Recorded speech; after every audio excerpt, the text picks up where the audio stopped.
आपके स्क्रीन पर आने को तैयार। जी हां, बड़ी खबर इस वक्त की आपको बता दें कि फरवरी के सीपीआई आंकड़े सामने आ गए हैं और अनुमान से ज्यादा ये आंकड़े नजर आ रहे हैं। आपको बता दें कि महंगाई में गिरावट आई है, लेकिन अभी भी ये 6% के ऊपर बनी हुई है। तो जरा फटाफट से आपके सामने आंकड़े रख देते। तो ईयर ऑन ईयर बेसिस पे अभी फिलहाल सीपीआई के आंकड़े 6.44% हैं। फरवरी के ये आंकड़े हैं, अगर जनवरी से इसकी तुलना करें जो कि 6.52% पर सीपीआई थी, वो फिलहाल उसमें गिरावट नजर आई है। 6.44% ये गिरावट नजर आई है। लेकिन ईयर ऑन ईयर बेसिस पर देखें तो 6.4% इस वक्त सीपीआई का जो आंकड़ा है वो सामने आ रहा है, यानी कि महंगाई अभी भी लगातार बरकरार है। आपको बता दें कि दिसंबर तक जो था वो एक कूल डाउन हमें महंगाई में, इन्फ्लेशन में देखने को मिला। वो चाहे कोर महंगाई हो, रिटेल महंगाई हो, या फिर हम फूड इन्फ्लेशन की बात करें। लेकिन उसके बाद से जनवरी और फरवरी ये लगातार दूसरा महीना है जब जो महंगाई का आंकड़ा है वो 6% के ऊपर बना हुआ है। हालांकि अगर जनवरी के महंगाई के आंकड़ों की तुलना करें तो वहां से यहां पर थोड़ी सी गिरावट नजर आई है जो कि 6.44% है। फरवरी का यह आंकड़ा है और जनवरी में अगर हम बात करें तो ये 6.52% पर थी। इसके मायने भी हम समझने की कोशिश करेंगे और जानने की कोशिश करेंगे कि जो आरबीआई की जो एक टॉलरेंस बैंड है उसकी जो पूरा खाका है, आखिर उसमें महंगाई को आने में क्या समय लगेगा, आगे आरबीआई का क्या रुख हो सकता है। इस तरह की लगातार हम देख रहे हैं जनवरी फेब दोनों ही महीनों में लगातार 6% के ऊपर सीपीआई नजर आई है। आपको बता दें कि फिलहाल अपने दर्शकों को जो हम आंकड़ा बता रहे हैं वो फरवरी का डेटा है और यहां पर जो सीपीआई है वो 6.44% पर मौजूद है। अब इसको हम समझने की कोशिश करते हैं। अक्टूबर, नवंबर, दिसंबर ये वो महीने थे पिछले साल 2022 की हम बात कर रहे हैं, जहां पर एक कूल डाउन हमें देखने को मिला था। लेकिन उसके बाद इस साल जनवरी से ही इन्फ्लेशन जो है वो, महंगाई जो है वो बढ़ती हुई नजर आई। अब हम देखते हैं कि जो पहले आंकड़ा था वो 5-5.5% के करीब था दिसंबर तक, और इसके बाद हम देखते हैं कि ये आंकड़ा बढ़ रहा है। हालांकि जनवरी से अगर हम इसकी तुलना करें तो मामूली गिरावट यहां पर नजर आई है। 6.52% की जो था वो जनवरी में आंकड़ा था सीपीआई का, फिलहाल 6.44% है। अब सबसे बड़ा सवाल यह है कि जो फूड इन्फ्लेशन है, रिटेल महंगाई है, आखिर इस पर किस तरह से नियंत्रण होगी। फरवरी में ग्रामीण महंगाई दर 6.85% से घटकर 6.72% हुई है। आपको लगातार हम बाकी डेटा भी बता रहे हैं।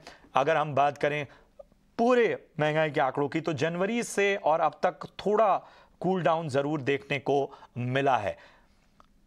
सीपीआई फरवरी में 6.52% से घटकर 6.44% पहुंची है। खाद्य महंगाई दर यानी फूड इन्फ्लेशन जो है 6% से घटकर 5.95%, मंथ ऑन मंथ बेसिस यानी जनवरी से फरवरी के आंकड़े। ग्रामीण महंगाई दर मंथ ऑन मंथ बेसिस पे अगर देखें तो 6.85% से घटकर 6.72% पर आई है। तो हमारे फरवरी इन्फ्लेशन के नंबर आ चुके हैं और पहले जो डिटेल्स आपके सामने आ रही हैं वो एक बार फिर से देख लीजिए।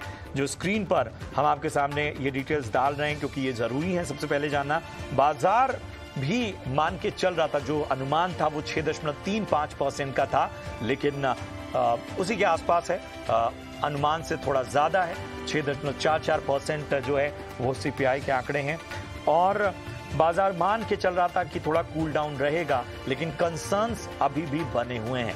आरबीआई के टॉलरेंस बैंड की अगर हम बात करें तो वो एक तरह से माना जाता है 4%। जो आरबीआई का टॉलरेंस बैंड है वो 4% प्लस माइनस, यानी इसमें अगर हम ऊपर जाती हुई महंगाई को देखें तो 4+2 यानी 6% जो है वो एक टॉलरेंस बैंड है और अभी भी इसके ऊपर। और हमारे साथ इस वक्त यस बैंक के चीफ इकोनॉमिस्ट इंद्रनील पंत साहब हमारे साथ जुड़े हैं। इंद्रनील सर, सबसे पहले बहुत बहुत स्वागत आपका ईटी नाउ स्वदेश में। आपकी पहली प्रतिक्रिया, अभी भी क्या लगता है कि कंसर्न बना हुआ है या थोड़ा बहुत कूल डाउन हम कह सकते हैं? देखिए, हमारा जो इनिशियल एस्टिमेट्स थे वो 6.5% थे। तो ये सरप्राइज कुछ नहीं है, 6.44% डेटा आया है।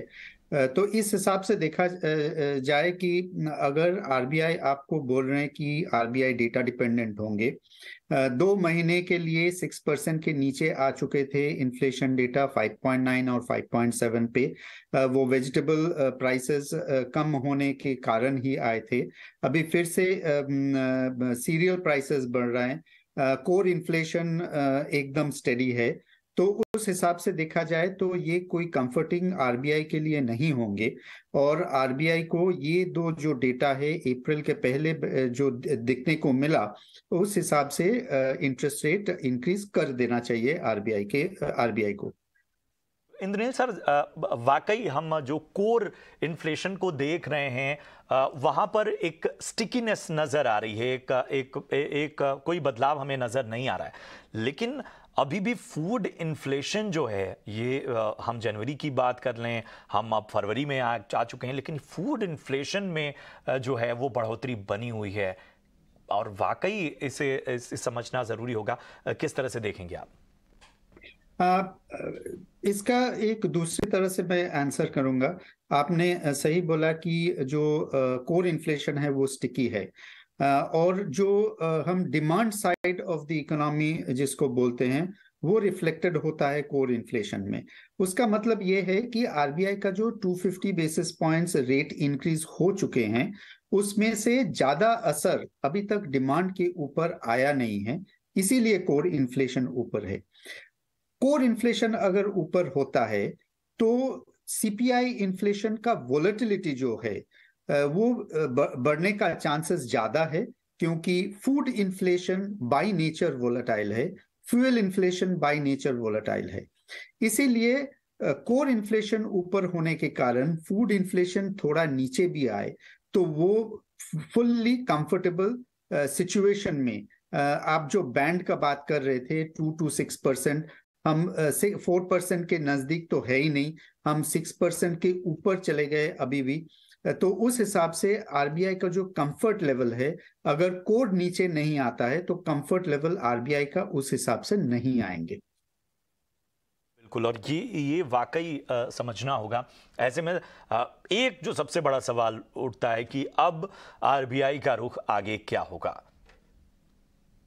कुछ महीनों पहले जब भी लोग एक्सपेक्ट कर रहे थे कि US federal reserve rate pause पे आ जाएंगे, तभी हम लोग इकोनॉमिक्स, इंडियन इकोनॉमिस्ट्स जो हैं, सब मोर और लेस दिसंबर या फरवरी में पॉज बोल रहे थे।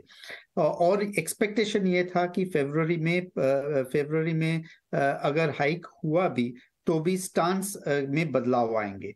लेकिन क्लियरली फरवरी का रेट हाइक देने के बाद स्टांस में कोई बदलाव आया नहीं है।